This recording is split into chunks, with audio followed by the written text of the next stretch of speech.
very excited that they joined us. So today we're just going to give a brief overview with some of my colleagues from the real estate industry, because we really believe that now is a wonderful time in the real estate market, and we really believe in educating our clients and community about this industry.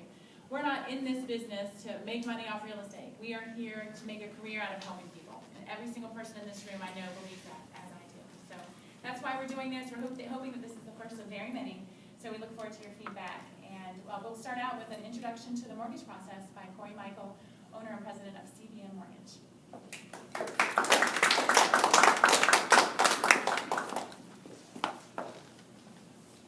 Morning, everyone. This will be a little bit easier because I can tailor it to your all's needs a little bit. Have you guys, do you currently own a house, or have you owned a house before? Awesome. So I was going to start with the credit process. That's extremely important. So this can be a little bit of education about that as well to help you guys move forward. With credit, it's very diverse. You need to have different types of credit. If you currently have a mortgage, that's great. That's one of the first tools that can help you build strong credit scores. One thing to be very careful with is your revolving credit debt. That is something that can really cause your credit scores to go down. Particularly department store credit cards. You really don't want to have those as revolving debts. One or two credit cards, your bigger carriers like American Express, Visa, MasterCard. And the key thing to keep your credit score high is you want that balance to be 10% or less of the limit. The closer you get to the limit on the card, it's going to affect your credit scores quite drastically with that. So with that being said, it's very important. With me going first, there was a reason for that, is because a lot of Americans want to, we like to window shop before we actually know what we can afford. So if you go to Beth or Bill or anyone else in the room, they're going to send you right to me because they don't know what to show you unless they know exactly what you can afford. So you start the process with a lender that you can trust and believe in, get that face-to-face contact, and then we walk you through the process on where your payment sensitivity is and where you would want to be with that. So we walk you through the process, and then we hand you off to Beth and her team, and then they take you and find your house, and then you get down the process with everyone else. So I'm really excited about our new construction program. That's something that we just started the last couple months. You can build a house now with as little as 5% down. So that is a very, very good program for people, especially in this community where inventory is a little bit aged and lower. You can go find land, and then you can purchase the house, and we can take care of that as well. Still very, very affordable to own. Rent versus owning is it's definitely there too. So the $200,000 type of house, you're looking at about $1,000 mortgage payment in that range, where your rent has really gone up over the last couple of years with that. So, and then 100% financing too. That's something that's a misnomer if you don't. With the media, if you're listening to that, a lot of people say you have to put 20% down. That's not the case, and it never has been. Even when the market corrected itself and we had that downturn, 100% finances is still there. So that's something to definitely think about and spread out throughout the community, because a lot of people think I have to rent because I cannot buy because I don't have a down payment. A lot of our loans, including USDA, was a very popular one where you don't have to have a down payment and all of that. So that's really all I have. You guys have any questions? You mentioned good credit. I actually got turned down by you guys. Okay. So, and then that's the reason I bring that up is my credit score is well above 700. Okay. My wife didn't have credit, which potentially dinged it, and obviously we're a unique circumstance. Okay. When it comes down to that, and this is something that I've heard in big business and everything else, sometimes bad credit is a better thing to have because people know they're going to make money off of you. People who take higher interest rates are usually the richer echelons because they know they can take a hit. Right. Is that true or not, or were we just not case? I don't know if you remembered me or not. Yeah, it depends on the situation. I'll have to look at it. There's income that comes into effect with credit as well. No credit is not a reason to not get a loan, but a lot of times you do have to have alternative type of credit. So let's say you rent it for 2 years. That's an alternative credit that we could use. You pay utilities on time. That's an alternative one that we can use too. So it could have been income debt.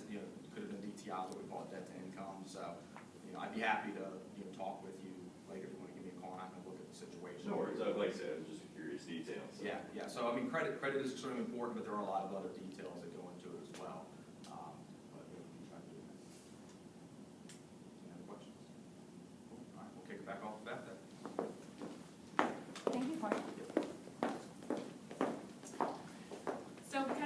our attendees here have bought and sold homes before, I'm going to backtrack a little bit. You know a lot of this information, but I'd like to kind of start to educate interns and kind of get back to the basics of what is a realtor's role. Because there's two different roles that realtors can play, of course, with buyers and sellers, and the roles vary considerably. But the most important thing for a buyer or a seller is to initially develop a relationship with a realtor, to have a realtor that's working on their behalf.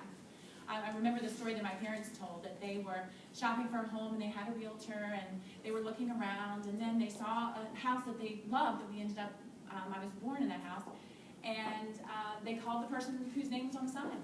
And they bought the house through them, because people just a lot of times don't understand that when you're calling the person whose name is on that sign in the front yard, that person, that realtor, is actually working for the seller and has a relationship with the seller and has a commitment to the seller to get them the best prices and terms available.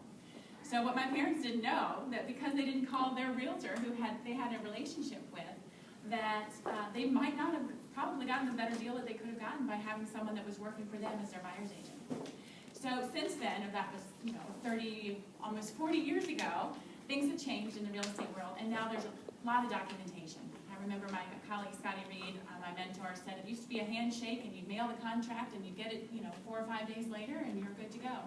Now, this morning, I'm rushing to get here because I had to make sure that I sent the e-sign off and got it back and sent it to the agent in 2 hours. So it's a really different world. But a lot of that is to protect the buyers and the sellers in the transaction. A realtor's role, we actually have a pamphlet and lots of educational material that describes that, because now what is very important that the National Association of Realtors is requiring is that we need to make sure as realtors that the buyers and sellers understand who we represent, because it can be very, very different. So before showing property to a potential buyer, we have to meet them and explain to them the representation that we have. Are we working for the seller? Are we the listing agent? Or are we working for the buyer? Or are we kind of in the middle helping both parties? And that's one great thing about having a team, because you don't have to wear all the different hats. We have a listing portion of the team who represent our sellers, and a buyer's portion that represents the buyers, which you've very well experienced, if I may use you as an example. Just purchased one of our Team Waller listings through a Team Waller buyer's agent. So it was fantastic in that regard, because had you just called me initially, and I was just my own single realtor as I was many years in the past, and as many realtors are, I would have had to say, thank you so much, I'm really excited that you like this house, let me show it to you, but I can't fully negotiate on your behalf and really work to get you the best deal, or do all the research I can to let you know what's going on in the community, because it might hurt the seller. And I have to tell the seller, hey, I got a buyer for your house, I'm so excited, but I can't help you as much as I would have if somebody else had brought the buyer, because I know this guy, and I have to help him too, and I can't give you the unfair advantage. So that's what happens so many times in the real estate industry, and it's really actually very scary. As a realtor, of course, in the past, when I have had to do that before I had the team, I explain to both parties, and I call in outside realtors in the tough negotiations to make sure everybody has a voice. But still, I believe that having a separate buyer's agent and listing agent is the way to go, and that most of America does not understand that. They think, oh, let me call the person who has it listed, I'll get a better deal maybe. Typically, that is not the case. So that's just a little example about how your realtor's role really can vary, and how it's very important to know who your realtor represents. So that's a little bit of background there.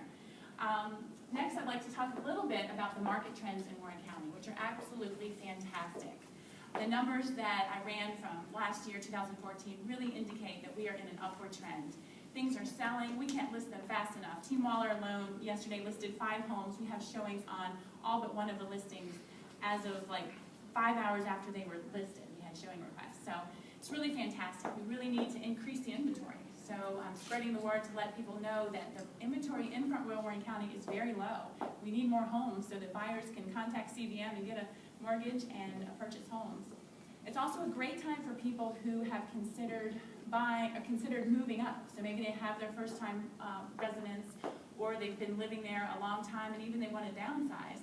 People have been paralyzed for many years because the market has been very challenging. And the coinciding settlements, which is what that requires for them to sell something and then buy another, is very, very challenging, and requires a lot of coordination and outside of the box thinking. But the market is really primed for those sorts of sellers and buyers, because the inventory being low and the availability for people to have have that opportunity with interest rates being low to be able to make that move. The affordability of housing is really remarkable. And a lot of people also who are renting don't realize that they can actually purchase for less than what their mortgage payment would be. And as Corey mentioned, take advantage of 100% financing. So many people out there in the community think, gosh, I don't have 20% down. I don't have $5,000 to make this move.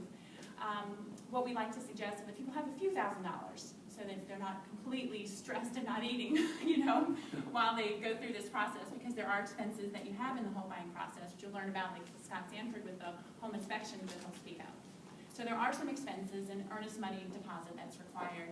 But I had a closing yesterday where the buyer received back their earnest money $1,000 deposit and literally got into that home by having to invest under $1,000 with inspection and appraisal, which is just absolutely fantastic and an amazing opportunity. So now is the time. We expect the inventory to increase in the spring. So we're making a lot of calls to all of our sellers who said, yeah, I think I want to sell next year. And saying, let's get on the market now before the spring rush comes after the weather thaws and the inventory is going to increase. Because we want to take advantage of that supply and demand factor and get as much on the market now while the inventory is low to maximize our sellers' buying power. First steps towards buying, obviously, speaking with a lender, determining your buying power. If you have a current home, would be having a realtor out to tell you what your home might sell for so that you know kind of what sort of financial implications the move might have. And then the very first step is sitting down with a buyer's agent and talking about your wants, your needs, your qualification, your lender process, so that they can really learn what is important to you all as buyers. So often, a buyer will call because they see this fantastic house that they want to purchase and want to see it like in 5 minutes, which is okay, it's understandable, but it's very important to then, at least after that showing, have a consultation with the buyer's agent and really discover if you have a great relationship with them and get them in your head about what you're looking for. Get set up on some search engines so that you can be notified as soon as something comes on the market that might meet your needs. It's really important to have that person advocating on your behalf when it comes time to negotiating or knowing what's been recently listed and just for working to try to make sure that the experience goes as smoothly as possible.